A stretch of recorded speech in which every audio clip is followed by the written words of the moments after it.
Hello and welcome back to Cheating Tales Lab. We're grateful for each view and comment. Tell us, from which country or city are you watching today? We enjoy connecting with our global audience. Now, let's dive into today's story. Chapter 1, Duty Calls. Staff Sergeant Roy Donovan stared at the framed photo on his desk in the dimly lit barracks of Forward Operating Base Endurance. The glossy 5x7 showed his wife Bridget smiling next to their children, Max, 12, and Lily, 9, outside their modest Virginia home. The desert sand had scratched the glass, much like time had worn at his marriage over 3 consecutive deployments. Roy ran his calloused fingers over his wife's face. Once, her smile had been genuine. Now, he couldn't remember the last time he'd heard her laugh on their video calls. Their conversations had grown shorter, her excuses more frequent. 30 minutes to wheels up, Donovan, called Sergeant Major Willis from the doorway. Intelligence briefing just came in. It's a high-value target this time. Roy carefully placed the photo in his rucksack. I'll be right there, sir. At 35, Roy had spent 14 years in Army intelligence, a specialist in counterterrorism operations with a particular talent for information extraction and analysis. His ability to piece together seemingly unrelated intelligence fragments had earned him the nickname, the Bloodhound, among his unit. That same analytical mind now pieced together his wife's increasingly suspicious behavior. On his last home leave 6 months ago, he'd noticed unfamiliar cologne in their bathroom. Bridget had dismissed it as a sample from the department store. He'd found receipts for restaurants in towns an hour away that she'd never mentioned visiting. When questioned, she claimed girls' nights out with coworkers he'd never heard of before. "You're paranoid, Roy," she'd said. "That's what happens when you spend your life looking for enemies." Perhaps she was right. 14 years hunting terrorists had made him suspicious by nature. Still, Roy couldn't shake the feeling that something was wrong at home while he was fighting someone else's war. The mission that night was to extract information from a suspected weapons smuggler in a remote village. As Roy geared up, his satellite phone buzzed. A text from Bridget, "Don't call tonight. Taking kids to mom's. Bad reception there." Her mother lived in downtown Richmond. The reception was perfect there. Another lie. 3 days later, Roy intercepted communications revealing the location of a high-value insurgent leader. The subsequent raid was a success, earning Roy a commendation. As his team celebrated, he retreated to his quarters and pulled up the home security app on his tablet, the one Bridget didn't know he'd installed before his deployment. The bedroom camera showed a man's jacket slung over his reading chair. At 2:14 a.m. Virginia time, Bridget entered the frame with a man Roy had never seen before. They were laughing, drinking wine, his special occasion wine, from their wedding crystal. Roy watched, stone-faced, as the stranger kissed his wife. He didn't turn away when they moved to the bed, his bed. Instead, he recorded everything, his tactical mind already formulating the intelligence-gathering operation of his life. When the commanding officer offered Roy leave following the successful mission, he declined. "I need to prepare first, sir," he said, his voice devoid of emotion. "The enemy thinks they have the advantage. I intend to change that." Chapter 2, Gathering Intelligence. "You sure about this, man?" Lewis Frost, Roy's closest friend in the unit and communications specialist, looked concerned as he helped Roy set up secure channels on his personal devices. "I'm not making accusations without evidence," Roy replied, checking the encrypted file transfer. "That's not how we operate." Lewis whistled. The Bloodhound, turning his skills on his own home. "Never thought I'd see the day." Neither did I. For the next 8 weeks, while continuing his official duties, Roy conducted a covert investigation into his own life. He remotely accessed their joint accounts, cell phone records, and home security footage. He set up algorithms to flag patterns, hotel charges, unusual restaurant bills, unaccounted time periods. The evidence mounted. The man was Perry Wexler, a pharmaceutical sales representative who had moved to their neighborhood 11 months ago, shortly after Roy's second deployment began. According to Facebook, he'd quickly ingratiated himself with the community, volunteering at the same school fundraisers as Bridget, joining the same gym. Their affair had begun approximately 7 months ago, coinciding with Bridget's sudden interest in fitness and book club meetings that ran suspiciously late. The home security cameras revealed he'd been in their house at least 36 times, sometimes while the children were at school, sometimes late at night when they were asleep upstairs. Most disturbing to Roy were the recorded conversations about their future together.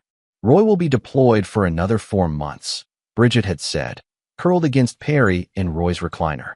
After this divorce, with his military record, he'll be lucky to get monthly visitation. The courts always favor the mother. You're sure about this? Perry had asked, caressing her arm. Divorcing a war hero won't make you popular around here. He's no hero to me, Bridget had replied coldly. He chose the military over us years ago. Besides, we've covered our tracks. He'll never know about us until I'm ready to tell him. The final straw came when Roy discovered text messages about Perry moving into the house after the divorce, the house Roy had purchased with his combat pay and family separation allowance. What Bridget and Perry didn't know was that Roy's security clearance and specialized training gave him access to resources beyond the reach of ordinary civilians. His intelligence-gathering net widened, and what he discovered about Perry Wexler made his blood run cold. Perry wasn't just a pharmaceutical rep. His record showed inconsistencies that Roy recognized from his counterintelligence work, the hallmarks of a fabricated identity. More troubling were the large cash deposits into offshore accounts tied to aliases Roy uncovered through military database access. When Roy finally confided the full scope of his findings to Lewis, his friend's face paled. This isn't just an affair, Lewis said. This guy's using your wife to access something. Something valuable. Not just my wife, Roy replied quietly. My children. My home. My life. He closed the laptop. And I believe he's connected to the very networks we've been tracking here. Holy shit, Roy. That would mean this isn't just about a cheating wife. It's a matter of national security. Chapter 3, The Enemy Within. Roy requested emergency leave 2 weeks before his scheduled return, citing a family crisis. Technically, it wasn't a lie. Donovan, you've got 30 days, Colonel Barrett informed him. But given what you've shared about potential domestic security concerns, I'm authorizing continued access to certain resources. This stays off book. Understood, sir. Thank you. And Roy, the colonel added, his voice softening slightly, whatever your wife's involvement, willing or unwitting, remember your training. Gather facts, verify, then act. Don't let emotion cloud your judgment. Roy landed at Dulles International at 3:42 p.m. on a rainy Tuesday. He didn't call Bridget. Instead, he checked into a motel 20 miles from home and established his operational base. The next 48 hours were spent conducting physical surveillance, placing additional monitoring devices, and coordinating with trusted military contacts. What he discovered confirmed his worst fears. Perry Wexler was actually Pavel Resnick, a mid-level operator for an international organization specializing in stealing military intelligence. His technique was simple but effective: identify military personnel with high security clearances, research their family situations, then target vulnerable spouses during deployments. Roy wasn't the first. 3 other servicemen had been similarly targeted in the past 5 years, each ending in divorce where the operative maintained a relationship with the ex-wife to maintain proximity to the children. Children who might innocently reveal information overheard from their fathers. On the 3rd day, Roy finally went home, timing his arrival for when school records indicated the children would be there, but Bridget would still be at her part-time administrative job. Max opened the door, his eyes widening in shock before he launched himself into his father's arms. Dad, you're early. Surprise deployment change, Roy lied smoothly, hugging his son tightly. Where's your sister? Daddy. Lily came tearing down the stairs, nearly tackling Roy with the force of her embrace. Her eyes were wet with tears. I missed you so much. For a moment, Roy allowed himself to simply be a father reuniting with his children. They talked excitedly over each other, showing him school projects and telling stories while he made them snacks in the kitchen. A kitchen where he'd watch Bridget and Perry prepare intimate dinners via security camera. Hey, have you met Mom's friend Mr. Perry? Max asked innocently. He comes over a lot. He's teaching me how to throw a curveball. Roy maintained his smile with military discipline. Is that right? What else does Mr. Perry do when he visits? The children's innocent answers confirmed everything. Perry had been systematically building relationships with them, asking casual questions about Roy's work, deployments, even the security systems he used. Daddy, are you okay? Lily asked, noticing his expression had hardened. Roy forced his features to soften. Just tired from the flight, sweetheart. He checked his watch. Listen, I have a surprise. How about we go get ice cream before Mom gets home? I want to hear all about school. He took the children for ice cream, then to a movie, documenting their time together with photos and videos. When they returned home, Bridget's car was in the driveway alongside an unfamiliar Audi. Whose car is that? Roy asked casually. That's Mr. Perry's, Lily said. He must be helping Mom with the broken shower again. Roy's jaw tightened momentarily before he relaxed it. Why don't you two go play in the backyard for a few minutes? I want to surprise Mom. He entered his house silently, his years of tactical training evident in his movements. He heard them before he saw them. Bridget's laughter from the kitchen, a man's murmured response. Roy recorded video on his phone as he approached. The separation agreement looks good, Perry was saying. Once it's filed, we move for full custody based on his prolonged absences and the psychological impact of his work. The military doesn't fight these things, bad PR. And the house? Bridget asked. As long as we can show you need it for the children's stability, it's practically guaranteed. Military courts are predictable that way. Roy stepped into the kitchen doorway. Is that right? The look of shock on Bridget's face would have been satisfying if the situation weren't so grave. Perry recovered more quickly, extending his hand with a practiced smile. You must be Roy. I've heard so much about you. Perry Wexler. Roy ignored the outstretched hand. Interesting. I've heard quite a bit about you too, Pavel. Perry's smile faltered for just a microsecond, long enough for Roy to know he'd hit the mark. Roy, why didn't you call? Bridget stammered. Perry is just a friend who's been helping with home repairs while you were away. Is that what you call it? Roy's voice remained eerily calm. The children are outside. We're going to have a civilized conversation in front of them. Then I'm taking them to dinner, and when we return, I expect you both to be gone. This is my house, Bridget protested. Technically, it's our house, Roy corrected her. And I have significant evidence that might interest both military intelligence and the FBI regarding your friend's activities. Perry's eyes narrowed. You're confused, soldier. Jet lag can do that. 3 deployments, 14 years of service, and specialized intelligence training can also do interesting things, Roy replied evenly. Like teach you how to recognize patterns, how to trace financial transactions, how to connect dots. He turned to Bridget. File for divorce if you want. That's your right. But understand what you're involved with before you go further. Are you threatening me? Bridget demanded. No, I'm giving you information. What you do with it is your choice. Roy walked to the back door. Children, let's go to Freddy's for dinner. As he left with the children, Roy sent a pre-composed message to Colonel Barrett. Confirmation on Resnick. Proceeding to Phase 2. Chapter 4, Opening Moves. The following weeks unfolded like a chess match. 2 days after his return, Roy received divorce papers citing irreconcilable differences. Bridget's attorney, Veronica Slate, a predatory divorce lawyer known for targeting military personnel, demanded the family home, full custody of the children, and 70% of Roy's military pension. Roy hired Franklin Delacruz, a former JAG officer who specialized in protecting service members' rights. After reviewing Roy's evidence, Franklin's weathered face creased with concern. This goes beyond a simple divorce case, he said in his office. If your intelligence about Perry Wexler is accurate, your wife may be unwittingly involved in espionage. I believe she's unwitting, Roy admitted. Manipulated, certainly. But legally complicit? That's what I need to determine. And this evidence you've gathered, some of it may not be admissible in family court due to how it was obtained. Roy nodded. I'm aware. That's why we need parallel tracks. One for family court, one for federal investigation. Franklin leaned back. You want to draw them out. Use the divorce proceedings as bait. Exactly. They believe I'm just a desperate husband fighting to keep his children. Let them think that while we build the real case. The initial hearing was scheduled for September 15th. In the intervening month, Roy moved into a small apartment, but exercised his legal right to equal parenting time. The children were confused and upset by the sudden changes, especially when Bridget began allowing Perry to stay overnight. Why does Mom let Mr. Perry sleep over when you can't live with us anymore? Max asked during one weekend visit. Sometimes adults make complicated decisions, Roy answered carefully.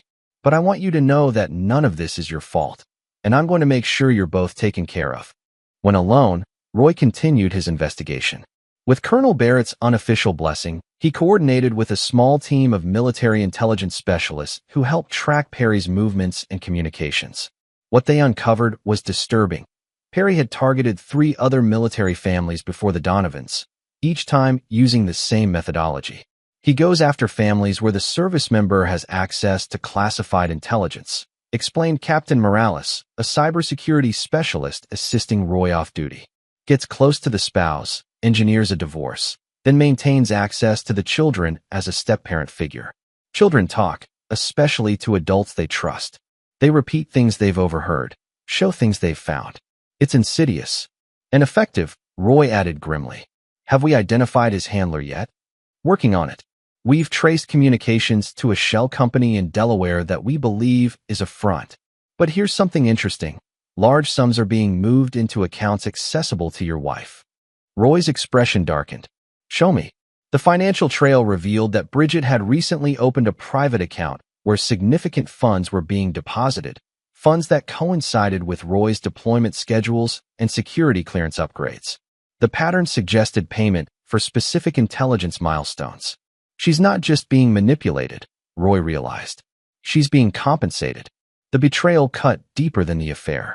Roy had dedicated his life to protecting his country, only to discover the enemy had been sleeping in his bed, raising his children, all while selling whatever information they could extract from his home, his personal effects, and possibly his children's innocent conversations. When Roy confronted Bridget about the money during a custody exchange, her reaction confirmed his suspicions. "You're spying on my private accounts?" she hissed, glancing nervously toward where Perry waited in the car. "That's illegal." "Is it more or less illegal than accepting payments from foreign nationals in exchange for access to military intelligence?" Roy asked quietly. "Because that's what the evidence suggests, Bridget." "You're insane," she snapped, but her voice trembled. "Perry is a pharmaceutical representative. The money is from investments he's helping me make. Investments that coincidentally align with my deployment dates and security clearance changes?" Roy leaned closer. "Think carefully about what you're involved in. For the children's sake, if not your own." For a brief moment, uncertainty flickered across Bridget's face. Then Perry honked the car horn, and her expression hardened again. "The judge will hear all about your paranoid accusations and surveillance," she said. "Enjoy your visitation while it lasts." As September 15th approached, the legal battle intensified. Veronica Slate filed emergency motions alleging Roy was unstable and potentially dangerous due to PTSD, a condition he'd never been diagnosed with. The court ordered psychological evaluations for both parents. Meanwhile, the parallel federal investigation accelerated as Roy's military contacts uncovered connections between Perry Wexler/Pavel Resnick and known foreign intelligence networks. The evidence was mounting, but they needed to catch him in the act of receiving or transmitting classified information. 3 days before the custody hearing, Roy received an encrypted message from Colonel Barrett, handler identified. Moving to secure. Maintain cover until confirmation. That evening, as Roy prepared dinner for the children during his parenting time, Max asked a question that chilled his blood. "Dad, is it bad if I told Mr. Perry about your special computer when he asked where you keep your work stuff?" Roy kept his voice casual. "What did you tell him exactly, buddy?" "Just that you have a locked cabinet in your office where you put your special laptop when you come home from deployments. He said he wanted to get you a surprise." Roy hugged his son. "That's not bad at all. You didn't do anything wrong." But internally, his tactical mind was racing. The locked cabinet contained his secure laptop with biometric access. Nothing Perry could easily breach, but the attempt indicated they were getting desperate. That night, after returning the children to Bridget, Roy contacted Franklin. "We need to accelerate. They're making direct attempts to access classified systems now." "The hearing's in 3 days," Franklin reminded him. "We need Judge Holbrook to understand the full picture." "Not the full picture," Roy corrected. "Just enough to protect the children while we spring the trap. I've prepared something for the court. Something that will change everything." Chapter 5, Battleground Court. The family courthouse bustled with activity on the morning of September 15th. Roy arrived early, dressed in his formal military uniform with service medals displayed, a calculated decision that his attorney had advised against. "They'll accuse you of trying to curry favor with the court," Franklin had warned. I'm not hiding who I am or what I've sacrificed, Roy had replied. Let them attack my service record if they dare. Bridget arrived with Perry and her attorney, looking confident in an expensive suit that Roy had never seen before. The contrast was striking. Roy in his uniform representing duty and service, Bridget and Perry in designer clothes representing their new life built on deception. Veronica Slate immediately objected to Roy's uniform. Your Honor, Sergeant Donovan is clearly attempting to bias the court with this military theater. Judge Alberta Holbrook, a stern woman in her 60s with a reputation for fairness, peered over her glasses. Miss Slate, service members have the right to wear their uniforms in court. Objection overruled. The initial proceedings followed predictable patterns. Bridget's attorney painted Roy as an absent father whose dangerous occupation and multiple deployments made him unsuitable for significant custody. She emphasized Roy's paranoid behavior since returning home, including stalking Bridget and Perry and making unfounded accusations. Mrs. Donovan has been the primary caregiver throughout the children's lives while Sergeant Donovan chose repeated overseas deployments, Veronica argued. Now he returns and expects to disrupt the stable environment she's created? Furthermore, his disturbing allegations against Mr. Wexler, a respected pharmaceutical representative who has been a positive influence in these children's lives, demonstrate his instability. When it was Franklin's turn, he took a different approach than Roy had expected. Your Honor, my client has indeed served 3 combat deployments, protecting the very freedoms that allow us to be in this courtroom today. During those deployments, he continued to support his family financially and emotionally as best he could from thousands of miles away. What he didn't expect was to return home to discover his wife had not only violated their marriage vows, but potentially compromised national security in the process. Veronica Slate immediately objected. These outrageous accusations have no place in a custody hearing. I'm inclined to agree, Counselor, Judge Holbrook said to Franklin. Unless you have evidence relevant to the welfare of these children, I suggest you focus on custody factors. The evidence is directly relevant to the children's welfare, Your Honor, Franklin replied calmly. Because Mr. Wexler, who Mrs. Donovan is requesting be allowed to live in the family home with the children, is not who he claims to be. The courtroom stirred as Franklin presented documentation showing discrepancies in Perry's identity and employment history. He carefully avoided mentioning the classified intelligence Roy had accessed, instead focusing on public records and legally obtained information that raised serious questions about Perry's character and intentions. Bridget looked increasingly uncomfortable, whispering frantically to her attorney while Perry maintained a practiced, dismissive smile. When Veronica cross-examined Roy, she went on the offensive. Sergeant Donovan, isn't it true that you installed surveillance equipment in the family home without your wife's knowledge or consent? I installed a security system with cameras in common areas before my 3rd deployment, Roy answered truthfully. For the family's protection. My wife was aware of the system. And did you use this system to spy on her? I used it to secure my home and family while I was deployed in service to our country. Please answer the question directly, Sergeant. I reviewed security footage when I had concerns about unknown individuals accessing my home. That's what security systems are for. Veronica changed tactics. Isn't it true that your PTSD and combat experiences have made you paranoid and prone to seeing threats where none exist? I've never been diagnosed with PTSD, Roy stated firmly, and my training in threat assessment is actually quite relevant here. Relevant how? Do you view your wife as a threat, Sergeant? Roy looked directly at Bridget.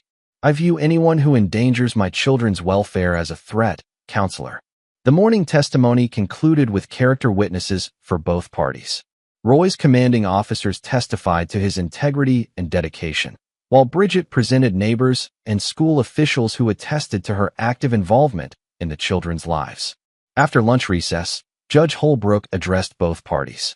I've reviewed the preliminary evidence and testimony. While I find Sergeant Donovan's concerns about Mr. Wexler troubling, I'm not seeing sufficient evidence that would impact a custody determination at this time. She turned to Bridget. Mrs. Donovan, the court acknowledges your role as primary caregiver, but also recognizes Sergeant Donovan's right to meaningful relationship with his children despite his military service obligations. To Roy, Sergeant, your service is commendable, but this court must prioritize the children's need for stability. The judge's preliminary comments suggested she was leaning toward granting Bridget primary physical custody with liberal visitation for Roy, exactly what Bridget and Perry wanted, and exactly what Roy had anticipated. Before I make my ruling, Judge Holbrook continued, does either party have anything further to add?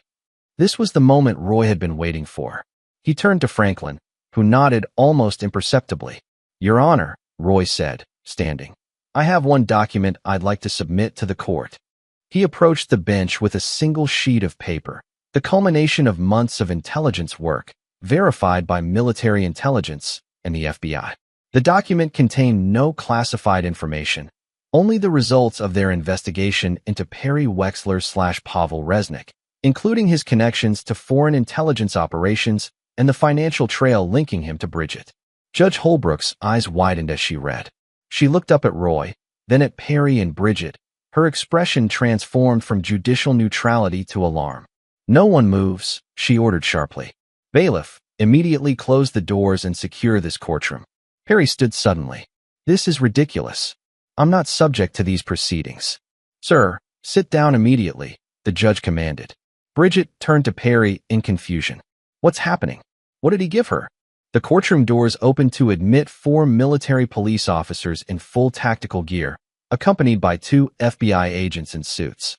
Pavel Resnick, announced the lead FBI agent, you are under arrest for espionage against the United States and operating as an unregistered foreign agent. Bridget's lawyer dropped her papers in shock as the MPs moved purposefully toward Perry, who looked frantically for an escape route. Finding none, he lunged toward Bridget. Tell them this is a mistake. Tell them. 2 MPs intercepted him before he could reach her, securing him quickly and professionally while the FBI agents read him his rights. Bridget stood frozen, her face ashen as the reality of her situation dawned on her. Mrs. Donovan, said the second FBI agent, approaching her, we'll need you to come with us as well for questioning regarding your involvement in this matter. I don't understand, Bridget whispered, looking desperately toward Roy. What is this? Roy met her gaze evenly. This is the consequence of choices, Bridget. Yours and mine. Judge Holbrook banged her gavel. This custody hearing is suspended pending the outcome of this federal investigation. Sergeant Donovan, given these extraordinary circumstances, I'm granting you emergency temporary custody of the children. We'll reconvene when the situation clarifies. As the MPs led Perry away, he locked eyes with Roy one final time. The mask of Perry Wexler had fallen completely, revealing the cold calculation of Pavel Resnick. In that moment, Roy saw what his children had been living with, a predator who had targeted them as pawns in a dangerous game. Outside the courtroom, Colonel Barrett waited. Clean operation, Donovan. Thank you for your support, sir. The children. Safe at school. I'll pick them up myself. The colonel nodded. This isn't over. His network is extensive. The children will need protection until we've rolled up the entire cell. Understood, sir. Roy straightened, every inch the soldier. I'll defend what's mine. Chapter 6. Collateral Damage. The aftermath of the courtroom revelation unfolded rapidly. Perry's arrest made national headlines. Foreign agent arrested in military espionage case. Media vans camped outside the Donovan home, forcing Roy to relocate with the children to a secured military facility temporarily. Bridget wasn't arrested that day, but taken in for extensive questioning. The FBI investigation revealed she had accepted over $200,000 in payments disguised as consulting fees and investment returns, all coinciding with key dates in Roy's deployment schedule and security clearance updates. 2 weeks after the courtroom confrontation, Roy met with FBI Special Agent Diana Walsh to review the findings. We believe your wife was a witting participant, Sergeant Donovan, Walsh explained, showing him transaction records. The pattern of payments is too consistent with your military activities to be coincidental. However, we don't believe she understood the full scope of Resnick's operation. Meaning she likely knew she was being paid to provide access to your belongings, your schedule, and information about your work. She probably convinced herself it was corporate espionage, not treason. Walsh closed the file. She's cooperating now, claiming Resnick manipulated her. It may reduce her charges, but she's still looking at significant federal time. Roy absorbed this with the composed demeanor that had become his trademark, but internally, he struggled with conflicting emotions. The betrayal was absolute, not just of their marriage vows, but of everything he stood for. The children were devastated. Explaining their mother's absence required painful conversations that no parent should have to have. "Is Mom a bad person?" Lily asked one night, her small voice breaking. Roy chose his words carefully. "Your mother made very bad choices that hurt a lot of people. But she still loves you." "But she helped a bad man," Max said, displaying the black and white moral certainty of youth. "Perry was trying to hurt you and other soldiers. People are complicated, son. They can make terrible mistakes without being terrible people." Even as he said it, Roy wasn't sure he believed it anymore. The divorce proceedings resumed with Bridget in a drastically weakened position. Her attorney withdrew from the case, unwilling to be associated with an espionage scandal. Her parents, devastated by their daughter's actions, still advocated for her, hiring a new attorney specializing in both criminal defense and family law. At the rescheduled hearing, Bridget appeared in prison attire, having been denied bail due to flight risk. Gone was the confident, stylish woman who had demanded the house and full custody. In her place sat a hollow-eyed defendant facing not just divorce but federal charges. Judge Holbrook, who had presided over the original hearing, recused herself due to being a witness in the federal case. The new judge, Raymond Ortiz, reviewed the case with fresh eyes. "These are exceptional circumstances," he noted during preliminary remarks. "The court must separate the criminal allegations from the custody considerations, while acknowledging their inevitable impact." Bridget's new attorney, Martin Greenberg, argued that despite her legal troubles, Bridget deserved to maintain a relationship with her children. "Your Honor, Mrs. Donovan has made grave errors in judgment, but her love for her children is genuine. We ask the court to consider supervised visitation while her criminal case proceeds." Franklin Dela Cruz countered with evidence of Bridget's willingness to use the children to extract information about Roy's work. The record shows Mrs. Donovan specifically encouraged the children to observe their father's work habits and report back to her and Mr. Resnick. She placed her children in the dangerous position of unwitting intelligence assets. This demonstrates a fundamental failure to protect their well-being. The most damning evidence came from Max himself, who testified via closed-circuit television to avoid further trauma. "Mom would give me special treats when I told her about Dad's work stuff," he explained nervously. "She said it was a game to see what I could remember about Dad's computer and the phone calls he made." Lily's therapist testified that the young girl now suffered from anxiety and attachment issues stemming from the abrupt loss of her mother and the revelation that Mr. Perry had been using her to harm her father. Judge Ortiz's ruling was decisive. Roy received full legal and physical custody, with Bridget granted monthly supervised visitation only after completing a psychological evaluation and parenting classes. The family home was awarded to Roy, along with most of their joint assets. Bridget, facing legal bills and potential restitution, received only her personal belongings and a small portion of their savings that couldn't be tied to the illegal payments. As for Perry/Pavel, he faced multiple federal charges carrying potential life sentences. The intelligence network Roy had helped uncover led to 15 additional arrests across 3 states, dismantling a major foreign intelligence operation that had targeted military personnel for nearly a decade. 6 weeks after the arrests, Roy was summoned to a classified briefing at the Pentagon. Colonel Barrett and several high-ranking intelligence officials thanked him for his service and the sacrifice of his personal life in service to national security. "Your actions have saved countless lives and protected vital military intelligence," said General Harrington, Director of Defense Intelligence. "The country owes you a debt it can never repay." "I was just doing my job, sir," Roy replied. "Protecting what matters." "We'd like you to continue that work," the general said. "Your unique experience makes you invaluable to our counterintelligence efforts. We're offering you a promotion and a position with the newly formed Military Family Security Unit. You'd help identify and prevent exactly the type of operation that targeted your family." Roy considered the offer. "With respect, sir, my children need stability now. They've lost their mother to federal prison. They need their father present." "Understood, Sergeant. That's why this position is non-deployable. Based here in Virginia. Regular hours, for the most part." The general slid a folder across the table. Review the details.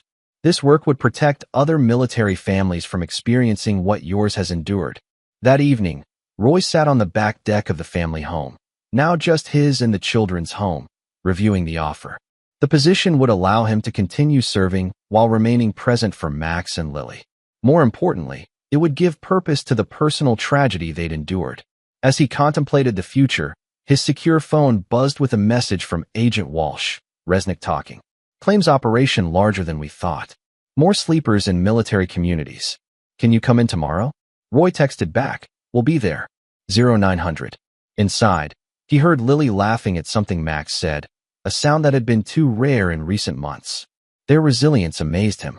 Despite everything, they were healing, adapting, finding moments of joy.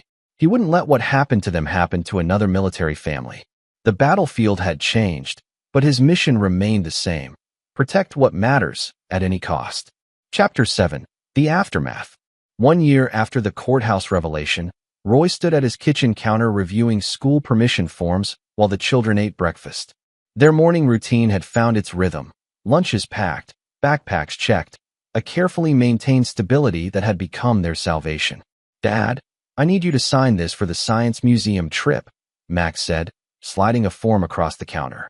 At 13, he'd grown 2 inches in the past year and had recently joined the junior ROTC program at school. Got it. Lily, do you have your math homework? Roy asked, scanning the permission slip before signing. Lily, now 10, nodded while finishing her cereal. The therapy sessions had helped tremendously. Her anxiety attacks had decreased, though she still slept with her door open and occasionally crawled into Roy's bed after nightmares. Can we visit Mom this weekend? Max asked quietly, not meeting Roy's eyes. Roy maintained his neutral expression, though the question still triggered a complex wave of emotions. She's scheduled for Saturday at 11 a.m. Same as always. The monthly visits to the Federal Correctional Institution where Bridget was serving her 8-year sentence had become part of their routine, though not one Roy particularly looked forward to. Bridget had taken a plea deal, admitting to lesser charges of failing to register as a foreign agent and wire fraud. In exchange, she provided extensive information about Resnick's network. I don't want to go this time, Lily said, staring into her cereal bowl. That's your choice, sweetheart, Roy assured her. You never have to go if you don't want to. Max looked torn. If Lily doesn't go, maybe I should stay with her. I can ask Mrs. Harding to stay with Lily if you want to go, Roy offered, referring to Lewis's wife who had become a valuable support system for the family. Before Max could respond, Roy's secure phone buzzed, the line dedicated to his new role with the Military Family Security Unit. The text was from Agent Walsh. Resnick requesting meeting. Says has critical information. Specifically asked for you. Roy's jaw tightened involuntarily. He hadn't seen Perry/Pavel since the courtroom, though he'd reviewed countless transcripts of his interrogations. The man was serving multiple life sentences in a maximum security federal facility, consistently trading information for small privileges. Everything okay, Dad? Max asked, noticing his expression. Roy forced a reassuring smile. Just work. Finish up, or you'll miss the bus. After seeing the children off, Roy drove to the secure facility where the MFSU operated. In the years since its formation, they'd identified and neutralized 3 additional foreign intelligence operations targeting military families.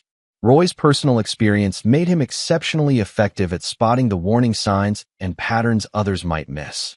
Colonel Barrett, now Brigadier General Barrett and director of the unit, waited in the conference room with Agent Walsh. He's being transported from Colorado, Barrett explained.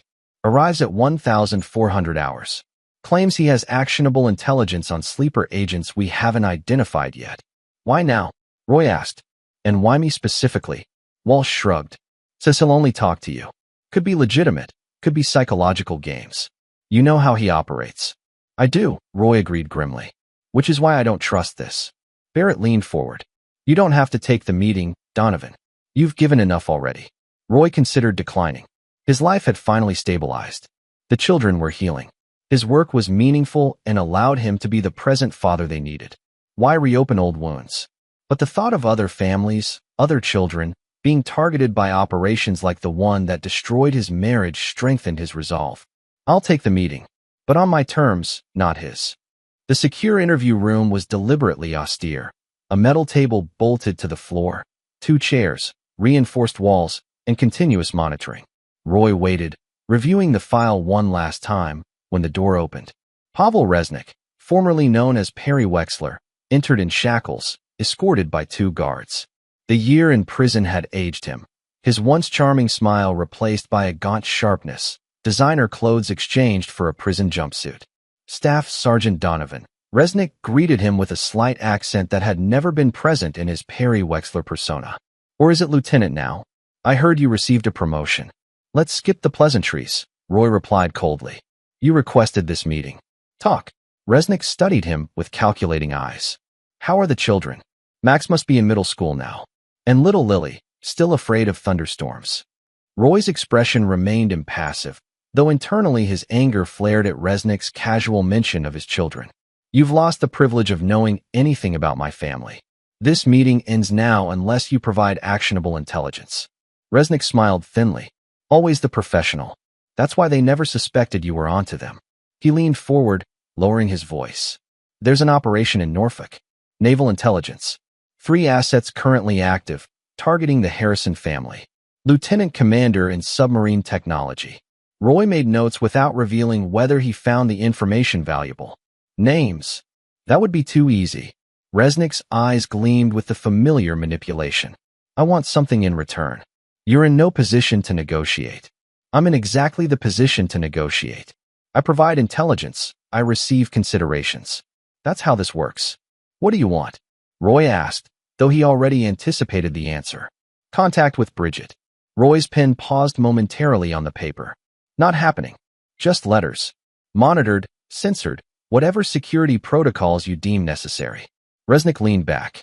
We were in love, you know. Not everything was an operation.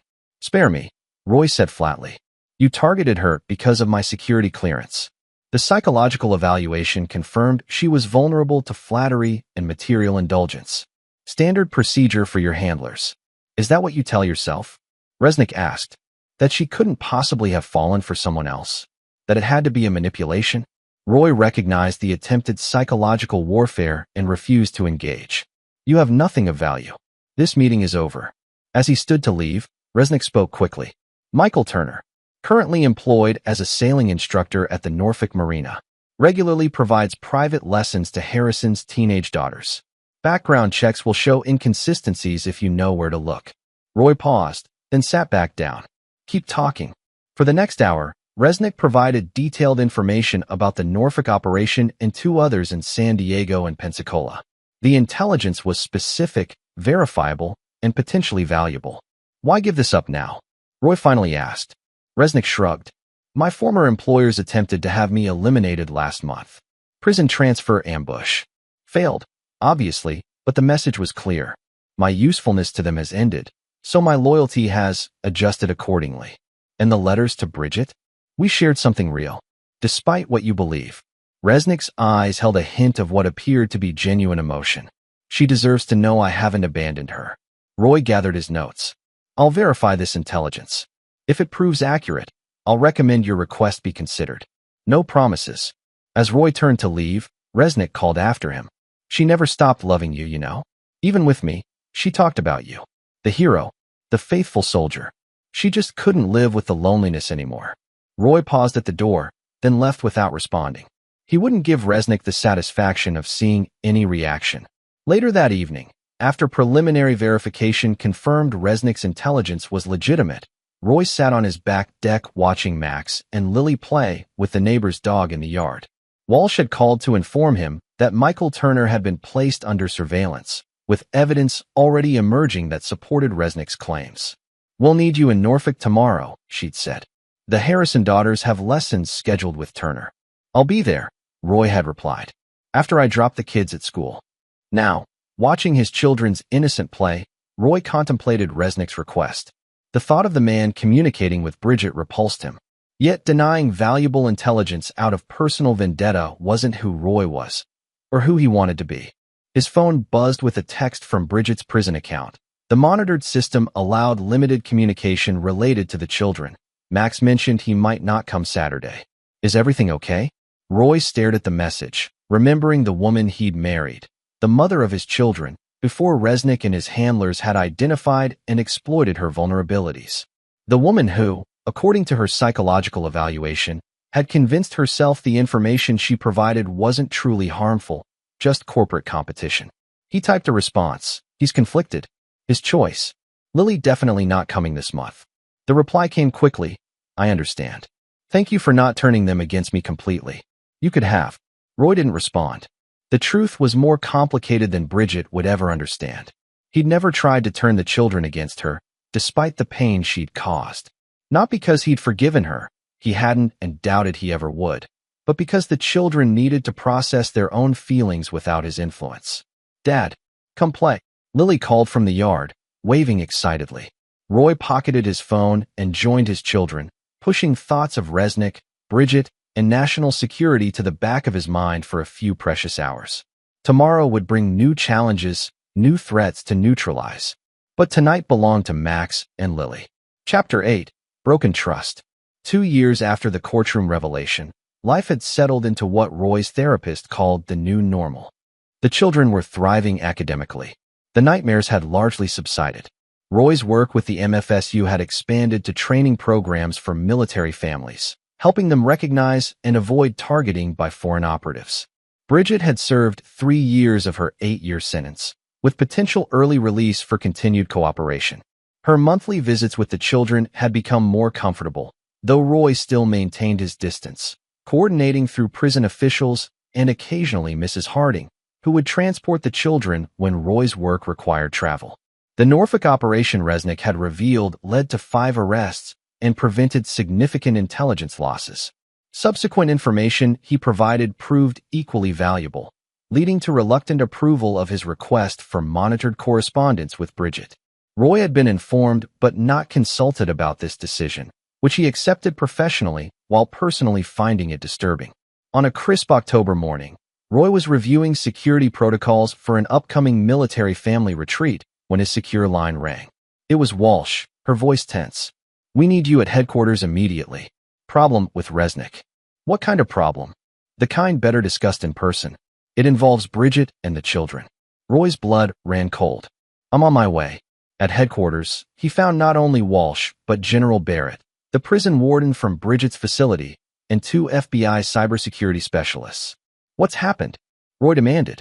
Walsh nodded to one of the specialists, who pulled up a series of communications on the main screen. These are supposedly the approved, monitored letters between Resnick and your ex-wife over the past 8 months. Roy scanned them, seemingly innocent reminiscences, expressions of regret, discussions of literature and prison conditions. Nothing overtly concerning. And these, the specialist continued, pulling up another set, are the actual communications we've just discovered they've been exchanging through a sophisticated covert channel embedded in the approved text. The decoded messages revealed something far more sinister. Resnick and Bridget had been communicating in an elaborate code, discussing not just their personal relationship, but Roy's current work, his schedule, and most alarmingly, details about the children. How is this possible? Roy asked, struggling to maintain his composure. Every communication is supposed to be screened. The warden looked deeply uncomfortable. The coding method was extremely sophisticated, steganographic techniques embedded in seemingly innocent phrasing, triggered by specific word patterns. Our regular screening protocols missed it. We only caught it because of an AI pattern recognition system recently implemented. Resnick was intelligence trained, Walsh added. And it appears he taught Bridget the coding method through the approved letters, building the system gradually under our noses. Roy's focus zeroed in on one particular decoded message from Bridget. Max mentioned ours new girlfriend works in nuclear program. Need name and access level. She's been using the visitations to gather intelligence from the children, Roy realized, his voice dangerously quiet. About me. About my work. No one contradicted him. The evidence was clear. General Barrett cleared his throat. We're revoking all communication privileges for both of them effective immediately. Bridget is being transferred to a higher security facility with no contact provisions except legal counsel. Resnick is losing all privileges he earned through cooperation. And the children? Roy asked.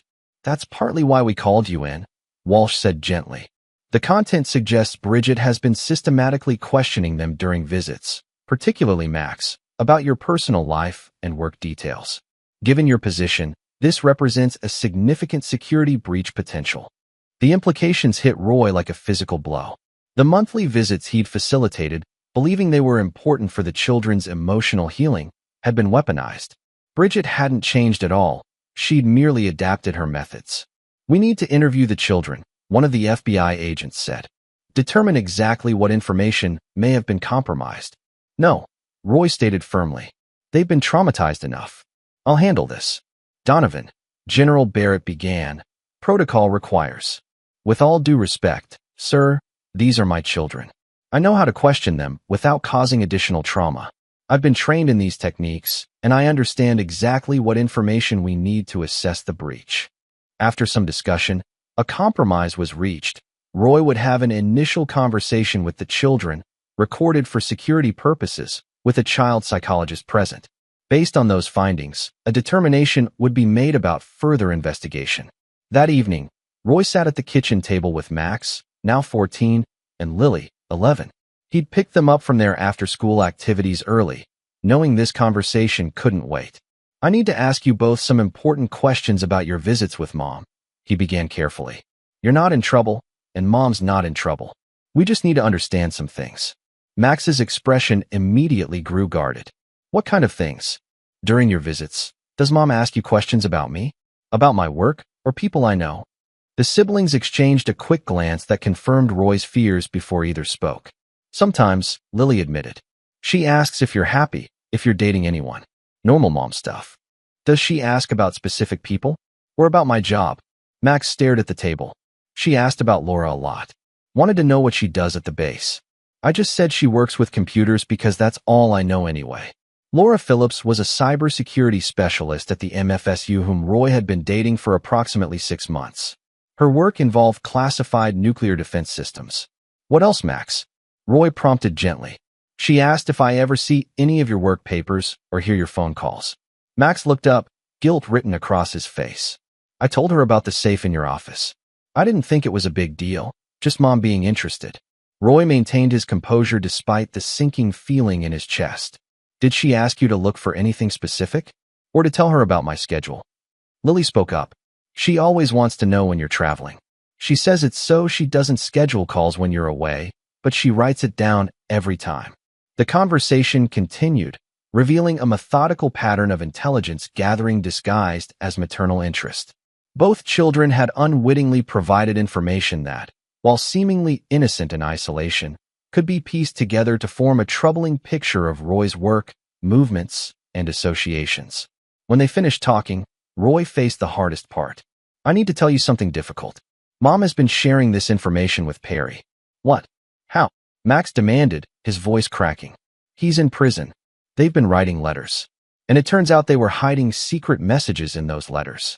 Lily's eyes filled with tears. "But why?" "Mom said she was sorry about all that. She said Perry tricked her." Roy chose his next words carefully. "Sometimes people make choices that are hard for us to understand. Mom may still be confused about what's right and wrong when it comes to Perry. So we can't visit her anymore," Max concluded, his expression hardening into something that reminded Roy painfully of himself. "Not right now. She's being moved to a different facility. Once that's settled, we'll need to make some decisions as a family." Lily began to cry in earnest.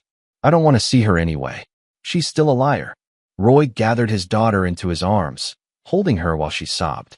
Over her head, he met Max's eyes, no longer a child's eyes, but those of a young man confronting adult betrayals for the second time in his young life. "I'm sorry," Roy said simply. "You both deserve better." Later that night, after the children were asleep, Roy sat in his home office reviewing the security footage from their conversation. The recording would be provided to the FBI and military intelligence for assessment of the potential security breach. His secure phone buzzed with a message from Walsh. "Bridget requesting emergency call with you regarding children. Advisable to refuse." Roy stared at the message for a long moment. She had betrayed not just him, not just her country, but now her own children, twice. Using them as unwitting intelligence assets, manipulating their love and trust. He typed his response. "Understood. No contact authorized except through my attorney." As he set down the phone, he noticed a school assignment on Max's desk, an essay titled Heroes in Our Lives. He picked it up, reading the first paragraph. My father is a hero, but not just because he serves our country in the military. He's a hero because he protects people even when it's hard, even when it hurts him. When everything fell apart with my mom, he made sure we knew it wasn't our fault. He built us a new life where we could feel safe again. That's what real heroes do. Roy carefully replaced the paper, a complex mix of emotions washing over him. Pride in his son's resilience, grief for the family that had been lost, determination to protect what remained. Tomorrow, he would begin the process of seeking termination of Bridget's parental rights based on her continued criminal activities involving the children. It would be another painful battle, but one he wouldn't hesitate to fight. Some betrayals couldn't be forgiven, and some risks couldn't be tolerated. The children had lost their mother twice now, first to her affair with Resnick, and now to her continued deception. Roy couldn't restore what was lost, but he could ensure they wouldn't be weaponized again. Chapter 9. Fortress. 5 years after the courtroom revelation, Roy stood in his dress uniform watching Max graduate from high school.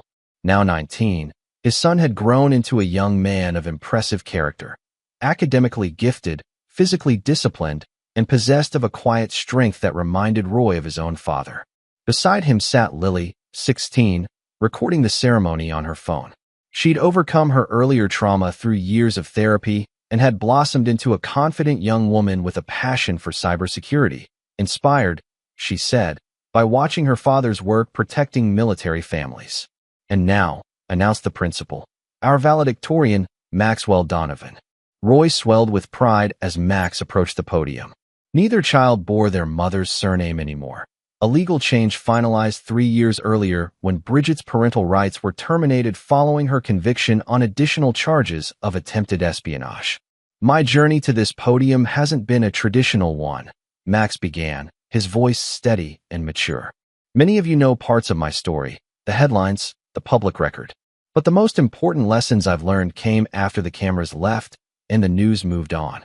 Roy listened as his son spoke eloquently about resilience, integrity, and the strength found in rebuilding. Not once did Max directly mention his mother or the scandal that had destroyed their family, yet his references to learning who you can trust and the foundation of truth spoke volumes. My father taught me that we are defined not by what happens to us, but by how we respond, Max continued. He showed me that protecting what matters sometimes requires difficult choices, and that true strength lies in doing what's right, not what's easy. After the ceremony, as they celebrated at Max's favorite restaurant, Roy's secure phone vibrated with a news alert. Pavel Resnick, convicted spy, found dead in federal custody. Apparent suicide. Roy silently showed the phone to Laura, now his wife of 2 years, who raised an eyebrow in response. They both knew enough about intelligence operations to question whether Resnick's former handlers had finally reached him, tying up a loose end that had outlived its usefulness. Everything okay, Dad? Max asked, noticing the exchange. Nothing concerning us anymore, Roy replied, putting the phone away. Just work. That evening, as Max packed for the military academy where he'd begin training in the fall, following his father's footsteps, but choosing the Air Force Cybersecurity Division rather than Army Intelligence, Roy received another alert. B. Donovan requesting final communication through counsel. Claims critical information regarding Ars network. Roy deleted the message without response. Bridget had made similar claims 3 times in the past 5 years, each time offering fragments of information in exchange for reduced restrictions or visitation rights. Each time, the intelligence proved minimal or outdated, while her motives remained manipulative. The children hadn't seen their mother in over 3 years, since the revelation of her continued intelligence gathering through them. Max had made a clean break, refusing all contact. Lily had maintained sporadic, supervised written communication until her 16th birthday, when she too had decided to end contact. Dad, Lily appeared in his office doorway. Can we talk? Always. Roy cleared space at his desk where he'd been reviewing Max's academy paperwork. Lily sat, fidgeting slightly. Mom's lawyer sent me an email. She wants to see me before I start college next year. Says she has important things to tell me that can only be said in person. Roy kept his expression neutral. What do you think about that? I think she's still trying to manipulate us." Lily's voice held a maturity beyond her years. But part of me wonders if I should hear her out, just to finally close that chapter. "That's your decision, Lily. You're old enough to make it for yourself." Roy chose his next words carefully. But remember, closure doesn't always come from external sources. Sometimes we find it within ourselves. Lily nodded thoughtfully. "You never got closure with her, did you?" "I found my own version of it," Roy answered honestly.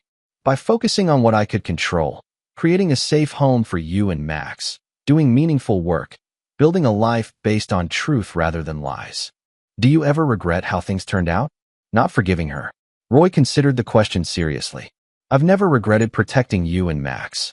As for forgiveness, some betrayals go too deep, affect too many innocent people. Your mother didn't just betray me. She betrayed you, Max, her country, and ultimately herself. And that's unforgivable. For me, yes. But your journey is your own. Forgiveness isn't an obligation. It's a choice each person must make for themselves, based on their own values and boundaries." Lily was quiet for a moment. "I think I'll decline the meeting. Not because I can't forgive her, but because I don't believe her motives have changed. And I won't let myself be used again." Roy felt a profound mixture of sadness and pride. Sad that his daughter had to learn such hard lessons so young. Proud of the wisdom and strength she'd developed as a result. Later that night, with the children asleep and Laura reading beside him in bed, Roy contemplated the journey of the past 5 years. The intelligence network Resnick had been part of had been largely dismantled. The MFSU had expanded to protect military families worldwide. The work continued, as it always would, new threats emerging as old ones faded.